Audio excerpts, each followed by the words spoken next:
Voici la boîte de piles que j'ai achetée. À première vue, tout semble normal. Les piles sont bien emballées par paire. Elles affichent 1,2 volts, technologie NIMH, une étiquette rassurante sur l'emballage, GP rechargeable nickel métal hybride batterie, suivi de Made in China, Product of Gold Peak Group. Mais en y regardant de plus près, plusieurs éléments troublants apparaissent. Sur certaines piles, aucune indication de capacité n'est visible, rien. Sur toutes les piles, on lit en très gros caractères 2700, ce qui pourrait laisser penser à une capacité de 2700 mAh. En réalité, il s'agit de la mention 2700 série, avec le mot série écrit en petits caractères. Quand la capacité réelle est précisée, le 2600 mA est écrit en très petit, difficile à remarquer.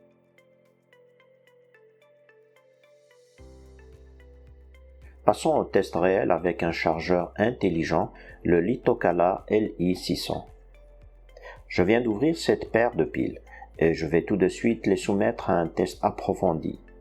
Je place la première dans le canal CH1 et la seconde dans le canal CH2. Le chargeur détecte automatiquement les deux accus. Par défaut, le mode de fonctionnement est charge et le courant de charge est réglé sur auto. Mais je ne vais pas me contenter de ce mode automatique. En lisant l'étiquette de la pile, on voit qu'elle recommande une charge à 250 mA pendant 16 heures. Pour respecter cette spécification et avoir un diagnostic fiable, je choisis un mode manuel. Je sélectionne le canal CH1. Je passe ensuite du mode charge au mode test.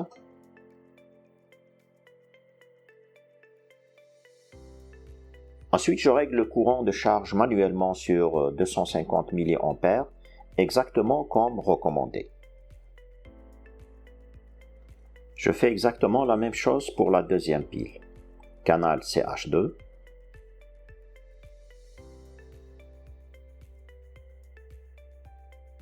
Mode test.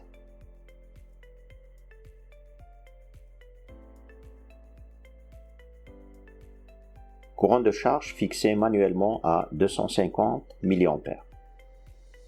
Le processus complet va prendre plusieurs heures, mais il permet de connaître avec précision la vraie capacité de ces deux piles. Et c'est là qu'on verra si la mention de 1600 mAh tient vraiment la route.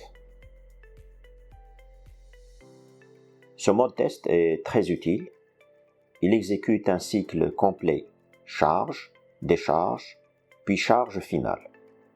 À la fin de ce cycle, le chargeur affiche la capacité réelle de la pile, exprimée en mAh, une donnée essentielle pour savoir si la pile est réellement performante ou pas.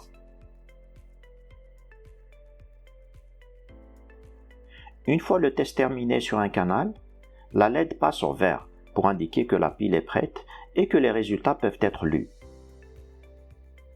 Sur chaque canal sélectionné, nous avons la tension de la batterie en volts, son niveau de charge en pourcentage, sa résistance interne en milliohms, sa capacité en milliampères-heure,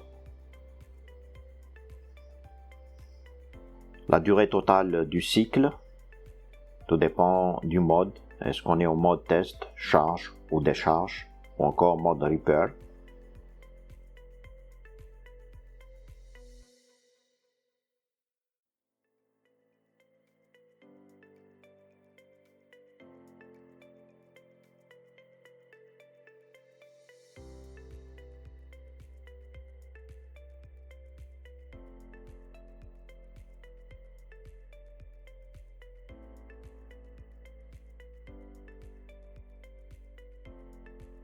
La valeur qui nous intéresse vraiment, c'est celle de la décharge.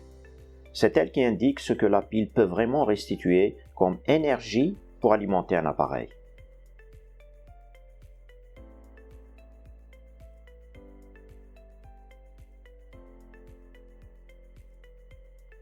Voici les résultats complets du test effectué sur 14 piles de ce lot. Pour chaque pile, on a relevé la capacité réelle en mAh ainsi que la résistance interne en milliohms. Les écarts sont flagrants. La majorité des piles délivrent moins de 200 mAh, parfois même moins de 100 mAh, comme la pile numéro 8 avec seulement 98 mAh ou la pile numéro 11 avec seulement 58 mAh. À l'opposé, quelques piles comme la numéro 4, la 9, la 10 et la 14 ont atteint des valeurs nettement supérieures à la moyenne, avec un maximum à 480 mAh. Mais même là, on reste très loin des 2600 mAh annoncés sur l'emballage. En termes de résistance interne, la plupart des piles dépassent les 100 mA, avec plusieurs à 116 mA. Mais en fait, le chargeur, quand il indique 116, c'est plutôt une valeur supérieure à 116 mA.